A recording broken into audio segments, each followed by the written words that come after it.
Thank you for this opportunity, Father, that Rodney and I were able to share together. We've shared many enjoyable times, Father. I think this just about tops it, to be side by side during a situation like this with one of the grandest, absolute grandest big game animals on this continent, and especially one of this caliber. Father, I just thank you for that opportunity, for Rodney and I to have that to share together. Thank you, Lord.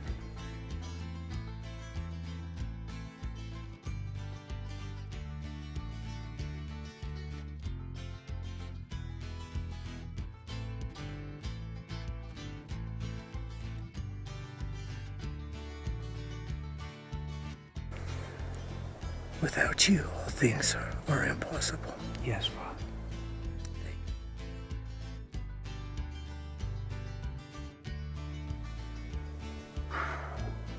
Okay, it is 2:11. We're going to give him at least an hour before we move from this spot.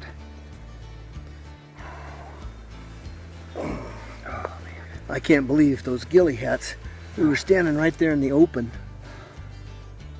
It was like he was blind. Even there. It was like he was blind.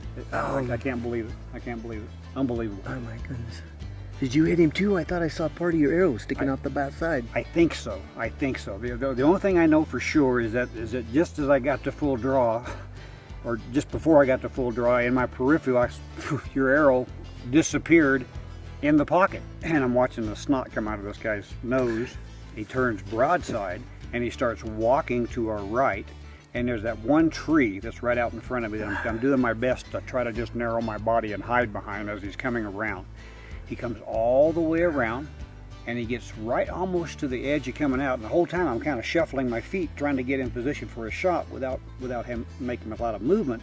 And he looks right through a little hole in that tree. And he's looking through there and he just kind of locks onto me. And he goes, it's kind of like, what is that? You know, and I can't even blink, I can't breathe, I can't do anything at that point. I'm just watching that eye, and it seems like it's forever. And my bow is up, and I got tension on the string. Well, even 20 pounds of tension is a long time. I don't know how long I stood there and looked at that eyeball, but finally, he veers real quick, almost like I've seen enough and I'm going to leave. And he veers to the left and he walks back around, I guess, closer to where you can see him. Well, yeah, when he came onto the other side. Yeah. Then he did that. Then he goes like, he looks straight up at me and I'm going, oh shoot, this the gig is over, man. Yeah. I mean, this is a big bull. Right. He didn't get big making mistakes like this. No. And what is he? 17 yards at the most. At that point, yeah, probably 17 yards away. And then he turns again and comes back, and it looked like he put his nose to the ground. He did. He was smelling on the trail where we were. That's where we had been walking. Right. So he was actually smelling our feet, I guess, at that point, or trying to find out what is this I'm not feeling this right. When I saw his nose go down, I thought, again, man, we're busted. There is no way he's going to keep coming. But but he does. He does. He gets enough whiffs apparently, and he continues to walk, and he's walking steadily, and I can see it in his face. He's dedicated now. He's dedicated. So as I'm shifting again and coming up, the bow is already up in position, and I'm starting to draw. Oh, hold on though. So everybody knows that when I start to shoot, I don't play around. No. So I'm thinking, okay, I've got to let Ron get at least 3/4 into his draw before I even start drawing, because when my bow comes back, it's taken off. It's gone, yeah. So anyway, go ahead. So I'm almost there. I'm concentrating right behind the shoulder, and I'm almost there, and all at once there's an arrow right where I'm looking. And so I just quickly come and shoot, but he's already veering to the left. So I'm not, at that point, I'm not sure. It looked like my arrow was headed in the right direction, but he was already reacting to your arrow hitting him. He didn't move before that though. No reaction at all. He did not. That arrow hit him. He did not move. He was totally dedicated. He was already in stride. He was already stepping forward. Everything was picture perfect. He did not react to the bowstring. He acted like he didn't even hear it. I didn't hear it. I just saw the arrow. I think I was like 4 inches behind the heart. I mean, it was just like, I wanted to shoot him low. Yeah. Because their chest cavity's so big. And while I'm thinking about it, we know what just happened right. You and I have been around the block a few times with a lot of big critters and on a lot of different hunts and stuff like this. This does not happen. Everything that has taken place is totally unnatural. Number one, it's 2 o'clock in the afternoon, a little after 2 o'clock in the afternoon. The bulls aren't, he's bugling like it's daybreak. And everything's been quiet. Everything has been quiet. We're in the open when he comes around, so he should be able to see us, but apparently he can't. He can't see us, he doesn't wind us. How does everything work out so perfectly? There's only one explanation in my mind. God gave us this bull. This bull God brought into our lap. Yes. Blinded just him. Delivered him. Blinded him so he couldn't see. I agree. I mean, there's no other explanation for that. This kind of stuff on this caliber of an animal, we're talking a bull that Rodney and I both figure is probably in the 360 class. Yeah. It's a world-class Rocky Mountain elk. Fantastic big game animal by anybody's stretch of the imagination. For this, everything that has happened here, they're not even supposed to be that big here. No, that's the other thing. No, the 360 bulls aren't even supposed to be in here. No. They say a 300, a 300 class bull is about what the guy can really realistically expect to take for a trophy in this area. A 360, he must have traveled from Montana, and God brought him by highway because he's suddenly in an area he's not even supposed to be in. And God blinds him so he doesn't even see us. I can't explain it in any other fashion. We've been around the block. Perfect. We know this does not happen in the natural. This does not happen in the natural. Well, he was just a gift. It was a gift. Yeah. Absolutely. Man. Absolutely. And then right after the shots, he veers. He's walking. We both never ran.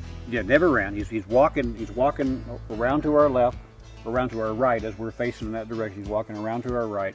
We can see him clearly. He's walking behind some small trees. We both mew. I think you mewed first. I did. And then I mewed. He stops. He actually turned around and started coming. I said, "Don't, no more." It's kind of like, are you going to come back? I mean, yeah. But he didn't. He stayed right there. He turned slowly around, and I just watched his antlers just walk around the bend over there. Right by that one little tree that's about 7.5 foot tall, right there. That one tree about 7.5 feet tall. The sun's hitting on it. And the antlers just started floating down, and I've lost sight of him. So there's the direction of travel. Like I said, we got another 15, 20 minutes here. Yeah, we got another 15 or 20 minutes to wait, and then we'll go over to where we shot. We'll check for arrows. We'll check for blood. We'll check for hair, and we're just going to take it one step at a time from there, brother. Just one step at a time. Yep. We can't go slow enough. Just take our time. Yep. However long it takes. Yep. Okay. We got a good plan. I think we'll stick to that one.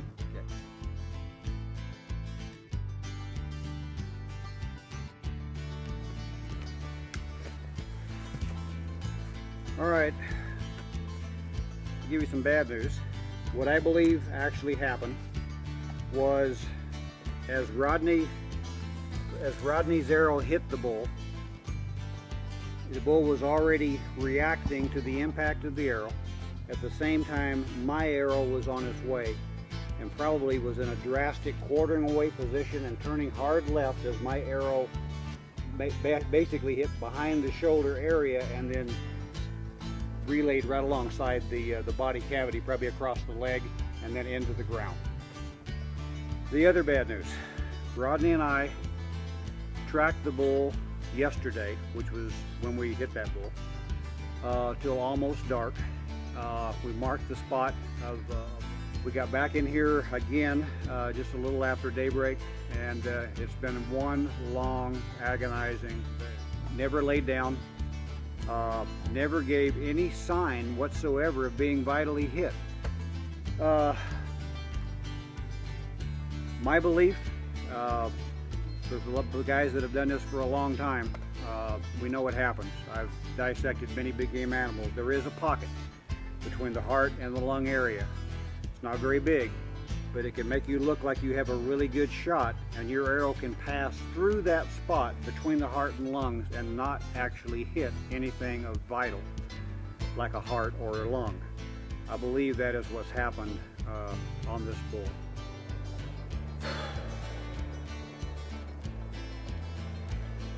Oh boy. Can't begin to express all the feelings. That what we believe was a gift from the Lord, laid right in our lap, and it doesn't pan out. You know, I think we're both kind of pondering: is there something we're supposed to be learning from this? Is there a life lesson in this? We both know that we're mature enough to know that It's got to be. there's always a reason for everything. I remember praying 2 days ago. You know, no matter what, God, you be glorified. Right. To give you the glory. Yes. How do we take this situation and glorify God? I mean, there's got to be something He's got in mind. So, Right. you know, we'll just keep praying about it, and there's got to be some reason.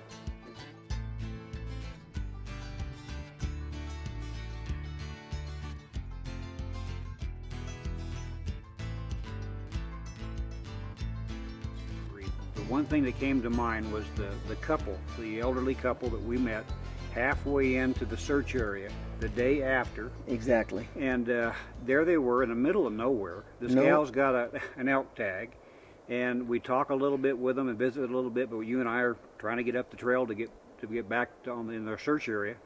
And you turned and you said, you know what, I just feel like we need to pray for that couple. And I was in total agreement with that. We made a back turn. We went back up 50 yards. We introduced ourselves and asked them if there was any needs in their life that they would like us to pray about. The gal spoke up and said, well, pray that I get an elk, you know. And I kind of thought that was almost funny in a sense, and we did do that for them. But And for their safety. we prayed for their safety and stuff, but we also prayed for any unspoken needs, and those words keep coming back to me, the unspoken need. And maybe there was a need in that couple's life, a really serious need that the Lord needed to intervene in, and He used us, because we would not have met those people at any other time, but that particular time, and it had to be under those circumstances, otherwise we'd have never been headed back in again. I just feel like there's something even deeper. Yeah. You know, there's got to be some way that God gets glorified from this. Because like we've always talked about, it's not about us. No. Again, you know, God be glorified somehow. You know, how do we do this? Yep. What do you want to do, God? Speak to us. And we both know. We both know God is God in the good, and God is God Absolutely. in the bad. And this is just one of those. At least to us, it's a bad time. It's painful. It's painful. It hurts. It It hurts. hurts. It hurts. But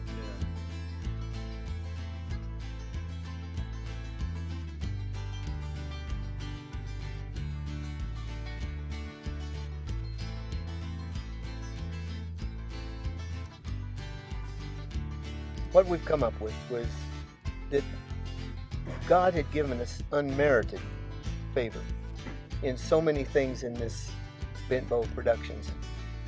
In the last 3-4 months, the people He's put us in contact with, people with knowledge in areas that we needed it, and people that are assisting us in so many ways. We could not have orchestrated that, just like we could have not orchestrated what happened with that elk. And yet the devil is wanting to take things away from us. He's wanting, you know, he's known as a liar and a cheater, a thief. And so he's wanting to take away things from us so that we won't share with you. But we are sharing with you, because there's a story about Job in the Bible. Job was a man that God gave an unmerited favor also. He had wealth. He had sheep. He had goats. He had everything that he could think of. And basically the devil will say, well, why wouldn't he love you? Why wouldn't he serve you? You give him everything, which is true. God had given him everything, just like he gave us that elk. But he allowed the devil to test Job. So basically the devil removed everything from Job. He took things away. At one point, Job's wife even said, why don't you curse God and die? And Job's response was, yea, even though the Lord smite me dead, I will still serve him. I will still be his servant. And so that's our message, is we will still be God's servant. And instead of this distracting and taking away, what this is going to do is allow God to be even more positive and shine throughout the world, because these videos are being viewed all over the world. So that's what we learned, and we're thankful to God that he revealed that in only 3 days to us, of what it was that we were supposed to share with you, what it was we were supposed to learn from this, and how seemingly something that was purely bad could be turned into something good for Jesus Christ and for his glory.